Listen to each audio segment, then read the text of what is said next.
It is 5:15. I'd like to call the June Park and Rec meeting to order. Stand for the pledge of allegiance.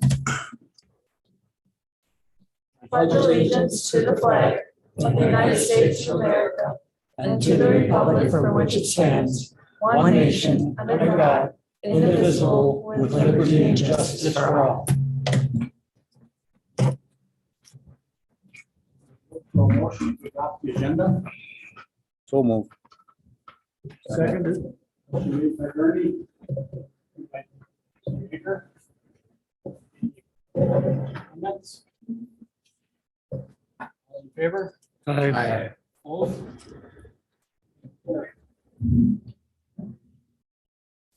For motion to approve the May 2nd, 2023 minutes. Make that motion to approve the May 2nd minutes. I'll second. I'll second it. Seconded by Ernie. Comments? All in favor? Aye. Opposed? Aye. Belinda? Aye, Thank you. sorry. Motion carried. Public comment? Seeing none? Ginger? Hatton Park? Okay. We have Christine Cross here from the museum to give us an update. She did finalize her questionnaire to see if our location would be potential for the listing on the state register and National Register of Historic Places. And we got some great response. So I think that I did not include this in the packet because I wanted to give Christine the time to present herself because it's really great news. So Christine, you can go ahead with your update.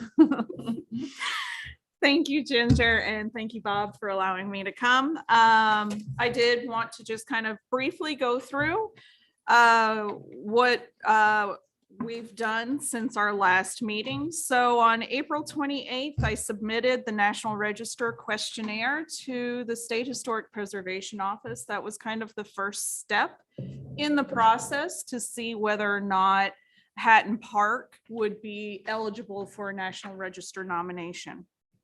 On May 15th, we found out, we were told that we were approved to continue with the process, and that we were also informed that we had received a grant from the State Historic Preservation Office to pay for a consultant to actually write the National Register nomination for us.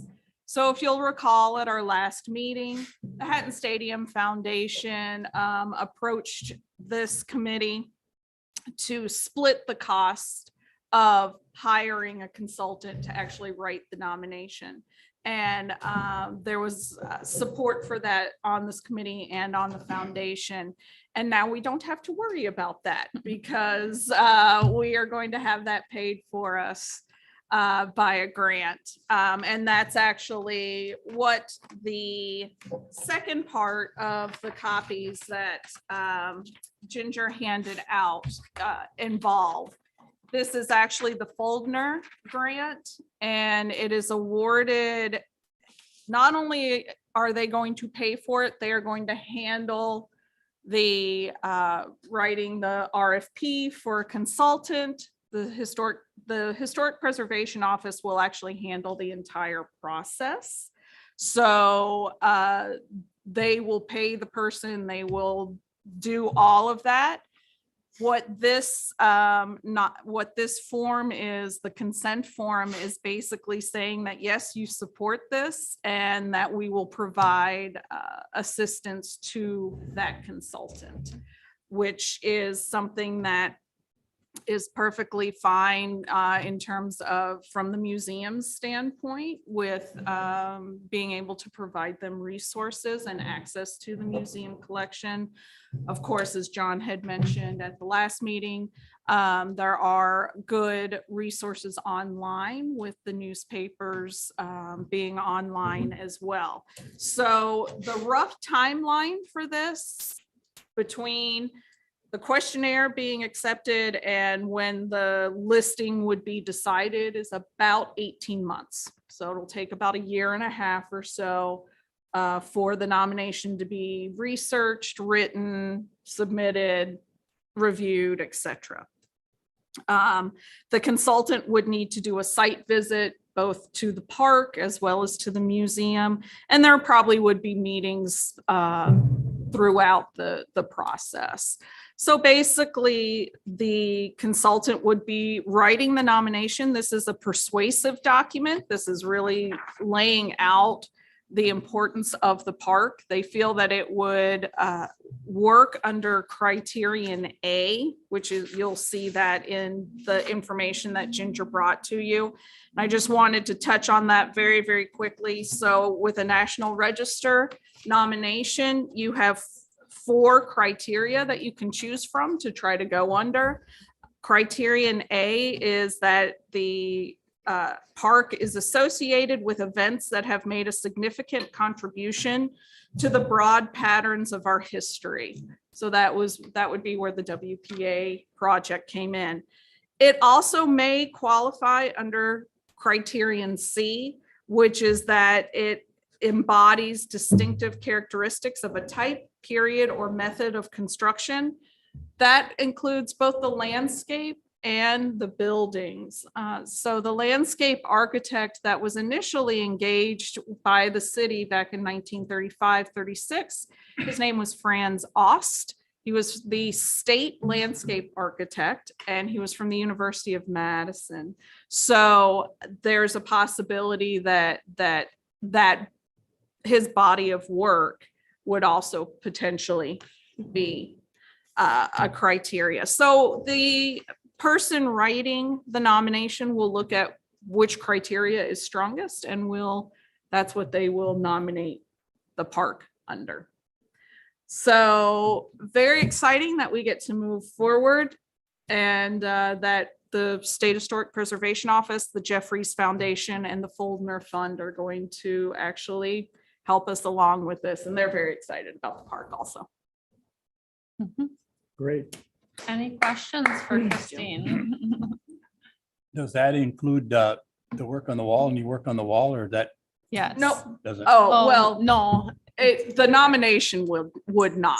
Right. The nomination is just strictly to nominate, Sure. to get it on the National Register. However, being on the National Register potentially opens The the grants. possibility for some grants and things like that. And Yep, we sure met, does. yeah, we met with Ian Gore. Yeah, what was his title? So Ian is the historic preservation specialist at the State Historic Preservation Office. He's Yes. the one who would be administering the grant and working on it that way. And he went through some things with us with our potential of having, a long-term goal plan for the park and preservation plan and a structure report done and things like that. All of those things are additional fees, of course, I'm sure, but just different options that we would have when working with the historical society. So Yeah. Are most of those grants 50-50 grants, or are those, you don't know? You I'm don't not know for sure. sure, huh? It just depends upon, so like for this one, the Foldner grant, they Cover will everything. pay the entire thing. There's no match involved. There is another grant that is available through the State Historic Preservation Office for a historic structures report, which might be something to look at in the future. And that one is a 50-50 match. But so it just varies upon, what the grant is. Keeping an eye out for all the grants when they come around, then, right? yeah. Well, and once, hopefully it's listed on the National Register, you'll start to see the ability to find those grants will become a little easier, because a lot of grants are oftentimes focused on things that are on the National Register. So they will, send information to Ginger or to myself Right. about potential grant opportunities. Sounds really good. So, Anybody have any other questions? so since this is called an owner consent form, I would like and be more comfortable if the committee would vote on signing this and then have the mayor sign it overall at that time. I am certainly not an owner. So, Looking for a motion for a designated update and approval for owner consent. Is that? what you're looking for? approval for owner, to sign the owner consent form, yes. Okay. And this one, this will go to council, correct? Yep.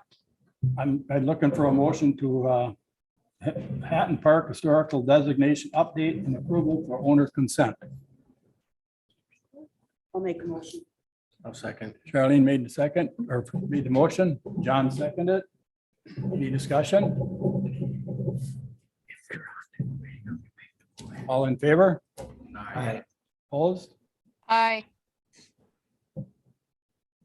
Just wait for Mayor Mark. Aye. All in favor? Or all approved?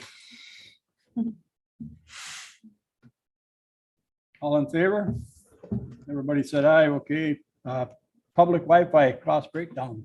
Okay, so after the last meeting, it was requested to Treasurer Radke that I break down the cost of each park to see if we can make the public Wi-Fi connections work for this year. Definitely is something that we can work on.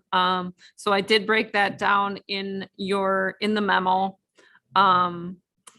Memorial Park would be quite easily done. The only thing that Keith had mentioned is that this project is very hard for him to know how many hours it's going to take him to do each individual park. But as far as Memorial Park goes, that's a pretty clean quote of $350 to get that access point going. We already have everything else that we need to connect to in Memorial Park. For the remainder of the connections, that's where it gets to the point where he doesn't have, I don't know if he's never did this before, but it's something that he has a really hard time managing his time with, that he's just isn't sure.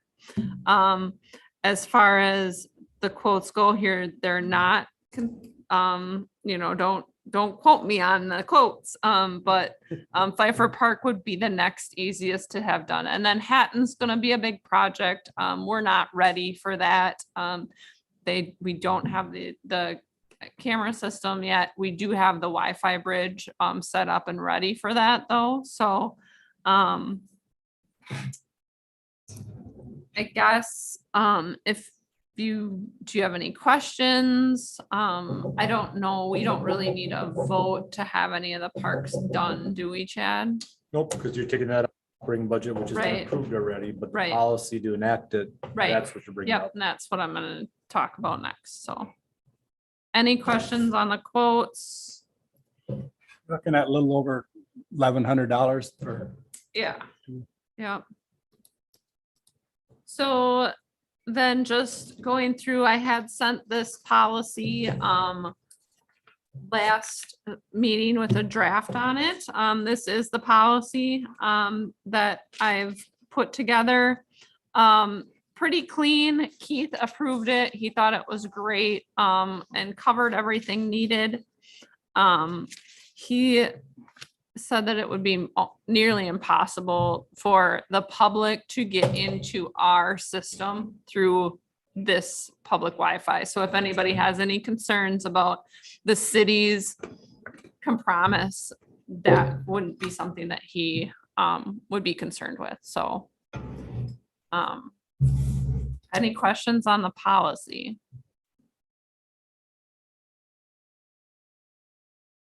This is pretty cut and dry. The library museum has it. This policy is based off of some of that. There'll be a time limit, so we'll be kicking people off if they've been logged on for more than 3 hours. They'd have to they'd just be kicked off. And then if they were at it, say they were at a day-long tournament, they'd just have to enter their credentials again. So it's just to prevent. I think it's great. That way you can, grandparents, whatever, that can't make the games, different towns and stuff can watch it. I think it's Yeah. a great idea. We are doing an upgrade so that there can be more connections so that it is a little bit faster, because the more connections to it, the slower it would Oh. be. So we did implement that it would be able to handle more traffic for those higher volume tournaments. You're looking for a policy approval. Yes, so public Wi-Fi policy approval. Anybody have any questions? Bigger? I asked if anybody had any questions. That's before I made a motion. I'd look for a motion for the public Wi-Fi policy approval. I'll Made make the- that motion. Mr. Yeager made the motion. Charlene second. Any comments? All in favor? Aye. Opposed? Belinda? Aye. And Mayor Mark's in back. Or don't. No, I thought I heard the door open and close. Motion carried. Okay. Updates and reports. All right, for my report, I have everything in the memo, as you read, but I also put together just a small little walkthrough. I'm gonna share it so Oh, Belinda can see. right. it, But yes. Mhm.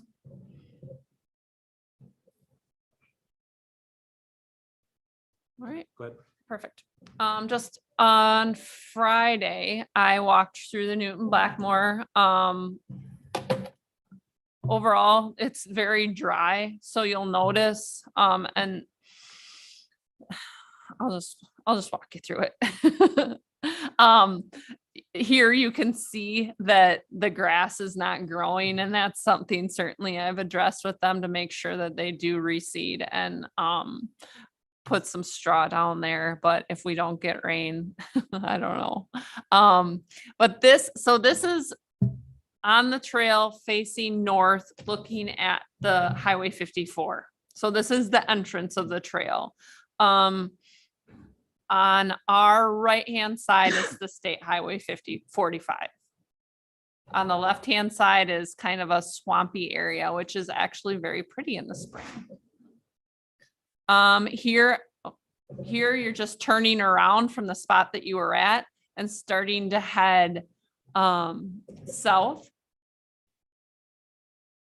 Like I said, you'll notice all along, it certainly needs to be seeded and the mat to be put down. Here you're underneath, starting to go underneath the overpasses. You can see the extensive work done with the block work that we had the special meeting about last year. This work here, it looks really nice and clean. Fence along the railroad bed there. Here we've gotten underneath the two highway passes, looking to the west. Now I've turned around. We had some erosion issues here that they fixed initially. They just brought this embankment up, and we'll see how that looks in the spring when we have a lot of snow melt again. Here we're going back then, turned around, looking at just underneath the first overpass. And then this is getting closer to Highway S, just looking to the west.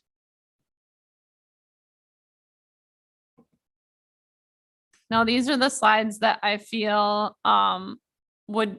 I've submitted to Radke and Ayers, just letting them know that I feel like these still need attention. There's no doubt about it. Here, a culvert just spilling out onto the trail. As you can see, the catch basin here, it's supposed to be diverted to flow into this next culvert that flows into the marsh area. This is right next to Highway 55, needs to be either seeded or riprap in place there. I'm requesting riprap, but, here I'm hoping they're going to plan on rolling that out. But I'd be surprised because, I pulled 25 product tags off of the fences that I know were complete. So there's just little things like that that I'll stay on because I obviously want it to be nice for what we have. But any questions on the Newton Blackmore Trail right now? I've been down there and, everybody wants to bring it into the chamber, the chamber's got Mm, their bikes for rent and Yeah. stuff like that. And I was just wondering, the bridge over the Embarrass is quite wide. There's really no issue. Is there any way you can just go down 54 and continue the trail from the bridge to Quick Trip, jump on the sidewalk and then get down to It was something we talked about, I know a Instead of- while ago. putting more hours and resources into a bridge over the Embarrass? I just thought maybe Right, be a little easier. Are you talking about coming over this? yeah. Yeah, I mean, the Yeah. bridges, there's good 5 feet of, I don't think the state will let you do that. Unless there's a traffic load. I'm gonna need a barrier along there because when we were talking about that before, they talked about that barrier between the trail and the highway. And our other plan was to go underneath 45 and Here, and they didn't want us to do that. but we're to this point right now. Yeah, So question is coming down and around, but I can ask Craig. maybe is something we can look into, even putting a sidewalk from Quick Trip down towards the bridge so that people could walk, Right, because there's nothing right now. so let's see. Be the other side of the road, I think. Yep, there you go. So the trail comes down through here right now. Mhm. This is looking south and this is River Road. So it'd be a matter of, can you use this? Mhm. I don't know if that's gonna be, I think that's gonna be hard to ask with all that traffic. They won't let you. I bet money on it. I can get a definite answer I think from that's Craig. 45 to there, ain't it? Miles an hour. 45. the Wow. speed limit, yeah. They wouldn't let you officially map it, but people drive their bikes across there every day. I saw a guy this morning. Don't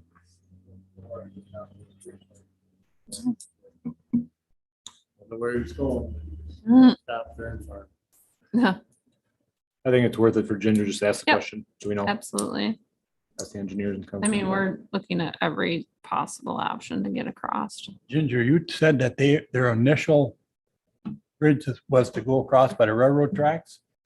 Were they thinking of making putting posts in and making it a suspended bridge? Is that what they were thinking of doing? Like putting in, They didn't have any materials listed yet. we're gonna fill that in. I mean, if to fill that in, it'd take thousands of yards of fill. Cause Yeah. that's nothing but a And probably boardwalk was something mentioned on it boardwalk. too. That's Yep, what I'm Yep. thinking of. If that's what they were thinking of, was Yep. boardwalk. yeah, That would be a scenic, it would be it'd be nice. It'd be like we're talking about going behind the be pricey. alley here. That would be nice to do something like that, boardwalk. So I met with the Wapaka County Greenways Commission and we all agree that that railroad system just is what is tying us all up Yeah. from here to Wapaka to Manawa, so. Yeah. Tough one, so. Continuing conversations with heirs and associates to work on that. I did actually end up getting the Wapaka Greenways grant. However, I don't foresee that being able to be utilized because it's a 2023 grant, which I wasn't aware of until I actually got it. And they said that it needs to be spent in 2023 with the match. And that was a 80-20 match. So we don't have. To Tim's point about going down there, where that's already almost looks like a path alongside of the road. Mhm. Would that be possible to get that, say, designated as a bicycle trail? I mean, I can ask, yeah, and see if that's something, because they got Yeah. bicycle trails all over on highways. sure. So if not say as a walking trail, but say as a bicycle trail. Yep. Maybe that would be possible to do it that way. That would Yeah. get. Go ahead, Mike. Do they have bicycle trails on state highways? You do on county trunks and this type. State highways, they don't. They don't allow it. That's Or what I- you can't walk on the state highway neither. You're not supposed to. Oh, that's, you can ask and see what they tell you Yep. then anyway. Yeah. Yeah, It would be great. It would be nice if we could look up that way. That would and be we do nice. have the trail system that heads north, on Shawano Street towards Walmart, so. Yeah. Still a connecting trail for those grants and possibilities, because that's something that they really look at least the DOT and, well, the DOT for connecting trails, so. And the Greenways Commission is what I was gonna say, so, Definitely a straight shot going that way. yeah, it really is. Where's the Wapaka County line? It's right down through the dog park parking lot. But I talked to Outagamie County Greenways and Wapaka County Greenways, and they both said they're both close enough to be potential for opportunities within the two counties, so they seem to be able to work together. So, I'm just. I Yeah. know Wapaka County Highway Department kind of, even though it's a state highway, they have a big say on it. They cut off parking on Highway 54, like west of New London, and it's actually wider. Mm. In Outagamie County, you see cars parked all along there, deer hunting, going out, sure. waterfowl hunting, it's like. Oh, yeah, along, They blocked off over 128 in the public land, that's useless to anybody because there's no access. So now people park by the trout farm, and they walk down Highway 54 wearing their black Carhartts in the winter. That's supposed to be safer than parking the car there to get to the aisle. yeah, But then you get on Outagamie County side, you can park, walk down the highway, so I'd like to know what the laws are for state. I know US highways, no way. right, Interstates, no way. right. But I'd like to know what the law is for a pedestrian on the highway, a state highway. I'll look at it. But Yep.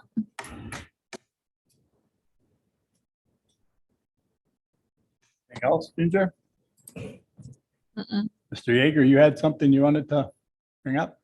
Yeah, I'd like to bring up some information on the memorial, the Veterans Memorial. We've completed all of the tasks that we have dreamed about. The last, of course, was getting those posts on the picnic shelter clad over, and they are. We finished it up today. If anybody cares to look at it, it looks pretty darn good. Mhm. We finally got all the lights working on the Mhm. walls. Okay, it only took us 3 years to be able to find lights that were very similar to the ones on the original walls, rather than what we needed for the second phase. And we got those in just about 10 days ago. Mhm. So that's the end of our dream, okay, with the park.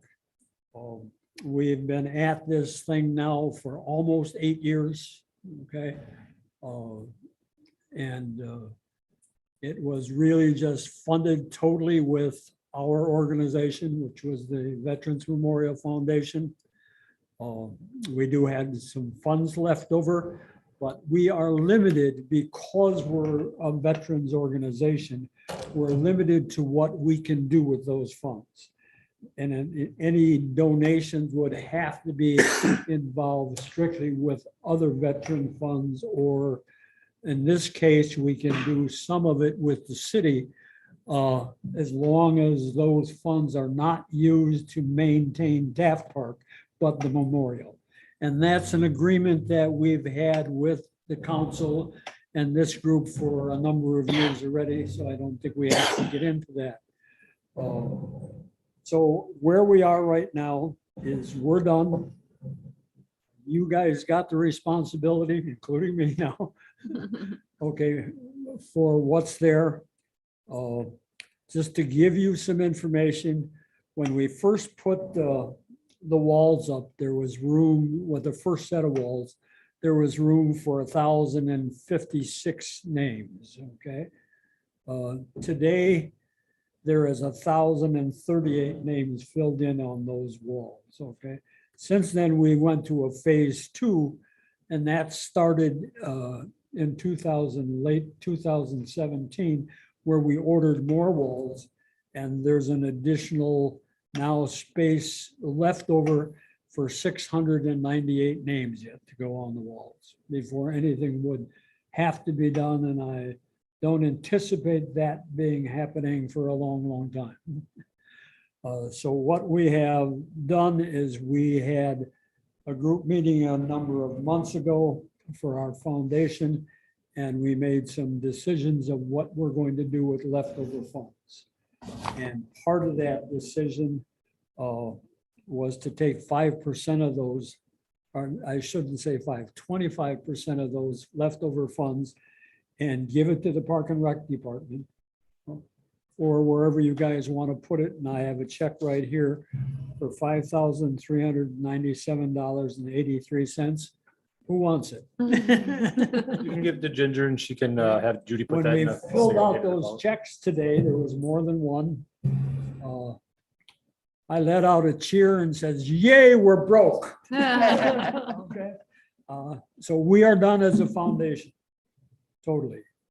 We would be glad to assist on any future things that would concern the memorial. And that's it. We're done. Well, thank you. I really appreciate that. And thank you for all the hard work that you guys did to make that dream a reality. It's a beautiful park. Like to give the Yeah, when we veterans a hand. for- Use this, okay? Back in 2015, I believe is when we made the final decision on it. There was a lot of doubt in this room, in the chamber room, about whether it would ever happen. Well, it's happened, It was a mighty task. and it's happened with the foundation, with the city, okay? Not the city government, okay? It happened with the people in our community and the surrounding area and the surrounding townships, okay? Absolutely. Altogether, we figured we have invested about $270,000 into it. And that includes donated labor and materials. It was a big job, and we're done. Just so you know, I think I told you before that this is now registered with the American Legion National Headquarters in Indianapolis. And when I registered it here about 2 months ago now, they had, if you went into the website, which is American National Legion, you got to go to the library. And then the first thing that comes up even yet today is our memorial site. Okay, and it absolutely looks great. The city did participate in getting some of that filming done with a drone. It really, really worked out good. So we thank you for that. And we're glad it's over. Oh, well, thank you. I don't have anything, any review for potential agenda items, Ginger, like the boat launch, the docks, or whatever's going on with that. I can give an update on that next time, sure. I think that we'll probably see, well, my seasonal wages will be on the July agenda. And then potentially special events policy update. Potentially, yep. Ginger, I was down at the memorial this weekend for that ball tournament and got approached by quite a few people. What's ever gonna happen in the bathrooms? The memorial bathrooms. Yep. That right now, the Youth Softball Association is working on a plan for that. I'm not gonna put any money into it until, if they're talking about doing one, then I would, if they want to do one, I'd like to do one. So, I'm waiting on them right now about it. Yeah. So I know they're in rough shape. Some just wanted me to bring it up, so. I- Yeah, we do have, it's on in our capital projects schedule. It was on the 2023. And after the Youth Softball Association approached me, I took it off. Because they wanted to build it, so, Thank you. yeah. Review our next meeting date. John, was there something we were gonna be doing? Was there a piggyback or something? What was that about last night? Well, we had talked about doing the 10th and 11th. And Bernie thought about his fireman's meeting. Don't worry about it. Don't worry about it. So if we want to stay 10th and 11th, or do, We'll leave it as 10th, 11th. okay. Anybody else have an issue with that? Leave do it like it was then. like we're- Yeah, I guess if nobody has an issue, let's just do the 10th for the Public Works and 11th for the Park and Rec. So finance committee will still be up in the air right now. We'll talk about that obviously tomorrow. Okay. But, Yep. depending on if we're gonna do it the 5th or the 12th. Yeah, I'd look for a motion to adjourn. Make a motion to adjourn. Charlene made the motion to adjourn. John seconded. Any discussion? All in favor? Aye. Opposed?